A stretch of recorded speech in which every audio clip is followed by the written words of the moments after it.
বৈষম্য বিরোধী ছাত্র আন্দোলনের তোপের মুখে দেশ ছেড়ে পালিয়েছেন শেখ হাসিনা। উদ্ভূত পরিস্থিতিতে বিভিন্ন রাজনৈতিক দলের শীর্ষ নেতা ও সুশীল সমাজের প্রতিনিধিদের সঙ্গে বৈঠক করেন সেনাবাহিনীর প্রধান জেনারেল ওয়াকারুজ্জামান, যেখানে রাজনৈতিক দলের মধ্যে উপস্থিত ছিলেন জামায়াত আমির ডাক্তার শফিকুর রহমান। 100 গ্রাম রাঁধুনি হলুদ বা মরিচের গুঁড়ার সাথে 2টি এবং 200 গ্রামের সাথে 4টি রাঁধুনি স্বাদ মিশালি ফ্রি। এছাড়া বিএনপির শীর্ষ নেতা সহ রাজনৈতিক দলের নেতৃবৃন্দ ছিলেন, তবে ছিলেন না আওয়ামী লীগের কোনো নেতা।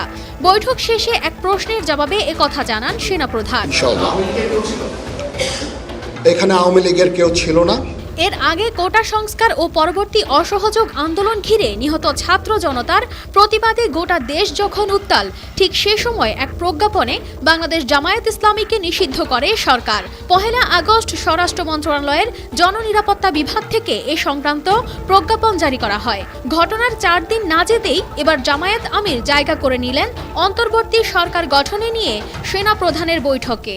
আজকে এখানে জামাতের আমির ছিলেন, আমাদের বিএনপির শীর্ষস্থানীয় নেতৃবৃন্দ এখানে ছিলেন, জাতীয় পার্টির নেতৃস্থানীয় নেতৃবৃন্দ এখানে ছিলেন, এবং সুশীল সমাজ এবং এখানে ডক্টর আসিফ নজরুল উনি নিজেও ছিলেন এখানে, এবং উনি আমার সামনেই উনি সমস্ত ছাত্রদেরকে একটা সুন্দর বার্তাও দিয়েছেন, এবং আমি আশা করি যে ছাত্ররা সেই বার্তা শুনে ওনার কথা, ওনাকে সবাই শ্রদ্ধা করে, ছাত্ররা শ্রদ্ধা করে, ওনার এই বার্তা শুনে তারা এই পরিস্থিতি নিয়ন্ত্রণে নিয়ে চলে আসবে এবং আমরা একটা সুন্দর একটা পরিস্থিতির দিকে আমরা এগিয়ে যাব ইনশাআল্লাহ।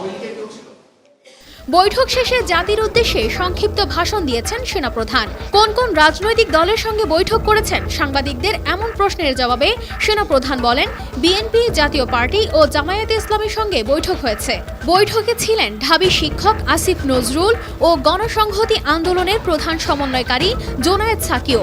ভাষণে সেনাবাহিনীর প্রধান জেনারেল ওয়াকারুজ্জামান একটি অন্তর্বর্তী সরকার গঠন ও সব হত্যার বিচার করা হবে বলে জানান। দেশের শান্তি শৃঙ্খলা বজায় রেখে একটি সুন্দর দেশ গঠনে সেনাবাহিনীর ওপর আস্থা রাখার কথা বলেন। সেই সাথে আন্দোলনরত ছাত্র জনতাকে ঘরে ফেরার আহ্বান জানান তিনি। সেনাবাহিনী শান্তি শৃঙ্খলা বজায় রাখার কাজ চালিয়ে যাবে। কানিস ফাতেমা শিমু, RTV। সবার দায়িত্ব, ছাত্রদের দায়িত্ব, রাজনৈতিক নেতৃবৃন্দ এবং রাজনৈতিক কর্মীদের দায়িত্ব হচ্ছে সেনাবাহিনীকে সাহায্য করা, এবং আপনারা মিডিয়ার মাধ্যমে আমাদেরকে এই যে একটু আমাদের সাহায্য করেন, সুতরাং আমরা তাহলে এই পরিস্থিতি নিয়ন্ত্রণ সহজেই নিয়ে আসতে পারি।